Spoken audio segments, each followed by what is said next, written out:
할렐루야. 새벽기도에 오신 성도님들을 주님의 이름으로 환영하고 축복합니다. 오늘은 예레미야 25장 15절에서 29절의 말씀으로 하나님의 기준점이라는 제목으로 하나님 말씀을 나누겠습니다. 제가 먼저 성경 봉독하겠습니다.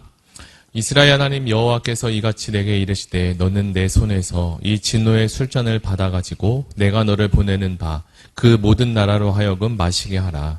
그들이 마시고 비틀거리며 미친 듯이 행동하리니 이는 내가 그들 중에 칼을 보냈기 때문이니라 하시기로. 내가 여호와의 손에서 그 잔을 받아서 여호와께서 나를 보내신 바 그 모든 나라로 마시게 하되 예루살렘과 유다 성읍들과 그 왕들과 그 고관들로 마시게 하였더니 그들이 멸망과 놀램과 비웃음과 저주를 당함이 오늘과 같으니라.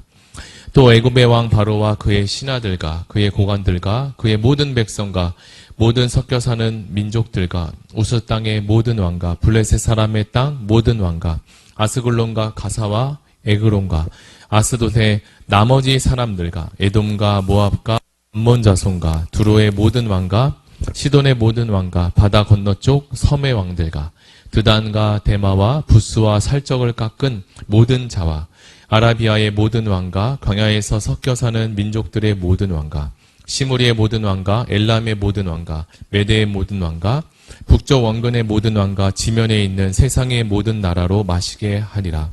세상 왕은 그 후에 마시니라. 너는 그들에게 이르기를 만군의 여호와 이스라엘의 하나님의 말씀에 너희는 내가 너희 가운데 보내는 칼 앞에서 마시며 취하여 토하고 엎드려져 다시는 일어나지 말아라 하셨느니라. 아멘. 제가 새 아이를 키우면서 중간에 여러 고비들이 있었습니다. 다행히 지금은 그런 시기가 좀 지나간 것 같은데요.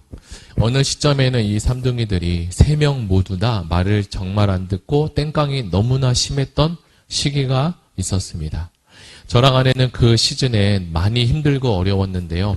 그보다 더 어려웠던 것은 아이들에게 부모가 자꾸 뭐라고 잔소리하는 것이 잘하고 있는 건가, 이것이 아이들의 정서에 어떤 영향을 미치는 건가라는 마음이 들어서입니다. 그리고 아마도 아이들은 계속적으로 위험한 행동을 해갔기 때문에 말을 안 할 수도 없고 또 말을 계속했더니 그 잔소리가 더 이상 잔소리가 아닌 것처럼 느껴졌기 때문입니다.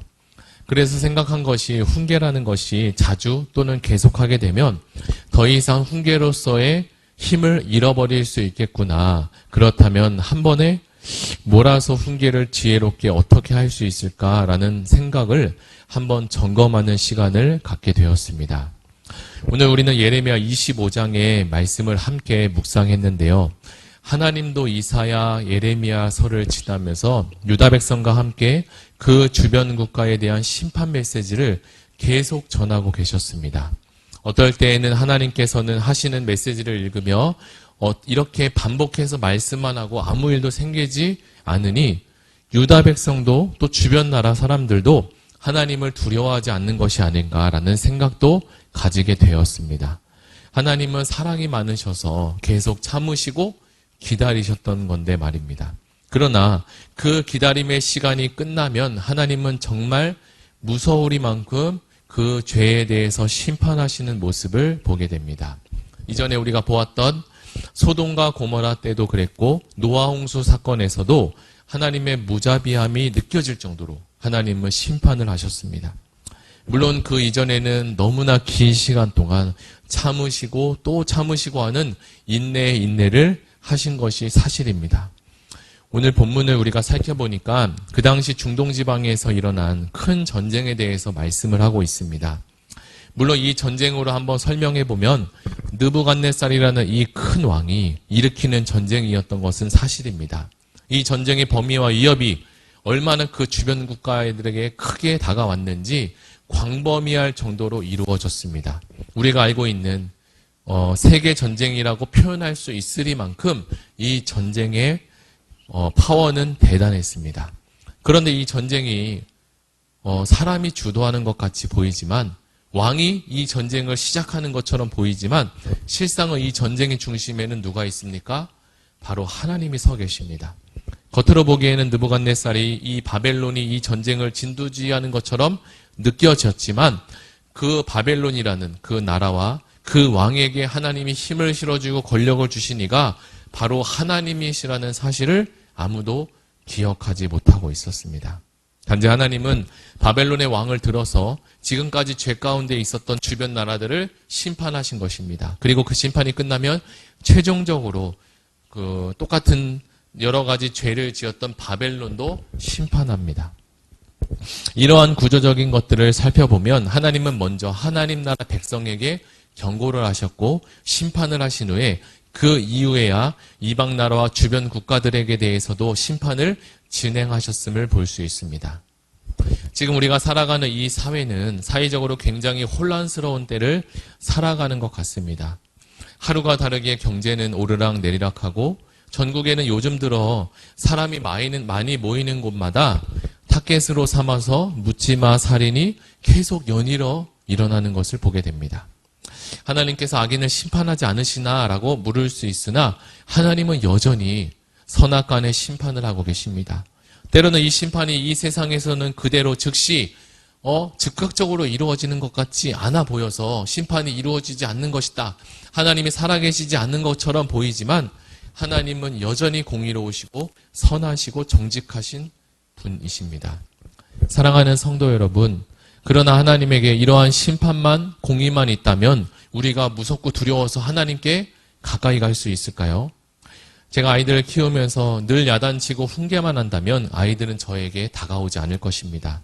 앞에서 이야기 드렸던 어떤 시점에서 제가 부모로서 아이들과 함께 있었던 그 힘들었던 시기가 몇 구간이 있었다라고 말씀을 드렸는데 제가 아이들에게 자주 혼을 냈더니 어느 시점에 어느 날부터인가 아이들이 저를 멀리하고 떠나려고 하고 가까이 오지 않으려는 그런 느낌을 받은 적이 있습니다. 하나님도 마찬가지라 생각이 됩니다. 그러나 우리 하나님은 공의와 정의도 있으시지만 이 공의와 정의보다 훨씬 더 크고 넓으신 하나님의 사랑과 인내가 있다는 것을 우리는 잘 알아야 합니다. 그렇다면 유다 백성들이 다른 나라에 비해서 큰 죄를 짓고 잘못을 해서 이렇게 유다 백성도 멸망하고 심판을 받는 것인가라는 질문을 던질 수 있는데요. 사실은 그렇지 않습니다. 유다 백성에도 그렇다고 죄가 없는 것이 아니냐? 그렇지도 않은데 하나님의 택한 백성으로 유다 백성은 이방 민족보다 항상 더 나은 모습을 가지고 있었습니다. 그러나 하나님의 기준은 그 정도에 머물러 있던 것이 아니고 오히려 말할 수 없을 정도로 선하고 의로운 기준 가운데 하나님 나라 백성들이 살아가기를 원하셨습니다. 그러나 하나님은 유다 백성만큼은 이제 세상에 비치고 소금의 역할을 해야 하는 민족으로 그들을 뽑아서 선택했기 때문에 그 사명을 감당하기 위해서는 다른 민족과 달라야 한다는 훨씬 높은 영적인 기준, 도덕적인 기준을 필요로 했습니다. 이 같은 것은 교회를 섬기는 우리 교역자들과 중직도 그리고 순장님도 마찬가지라고 생각됩니다. 이분들은 어찌 보면 우리 교회의 얼굴이고 대표이기도 합니다. 하나님의 얼굴을 나타내는 빛이고 그리고 소금인데요. 일반 성도들은 교역자를 대할 때 바라볼 때 성도와 똑같은 기준으로 바라보지 않을 것입니다. 중직과 순장에 대해서도 마찬가지로 더 나은 높은 기준을 가지고 있을 텐데요. 하나님께서 교역자로 또는 순장으로 부장으로 또 여러 가지 직책을 통해서 우리를 부르셨다면 우리는 다른 사람을 의식해서가 아니라 하나님의 부르심을 생각해서 더 거룩하고 낮아지는 연습을 꾸준히 해야 할 것입니다. 하나님은 마지막 시대에 알갱이와 쭉정이를 가른다고 하셨습니다. 그 이전에는 알곡이 다칠까 봐 그렇게 하지 않으셨지만 심판의 때가 다가오면 하나님은 분명 키를 드신다고 하십니다. 지금은 세계적으로 봤을 때 세계적으로 기후적으로 여러 가지 것들을 보아 종합적으로 판단할 때 주님이 정말 오실 날이 얼마 남지 않은 것 같은 느낌을 종종 받습니다. 주님이 이 땅에 다시 오셔서가 아니라 오늘 우리가 들은 이 예레미야의 메시지를 가슴에 품고 후회함이 없는 오늘 하루를 살아가고 이제 23년 시작한 지가 벌써 얼마 안 된 것 같지만 벌써 여름이 지나고 올해도 이제 몇 달이 남지 않았습니다.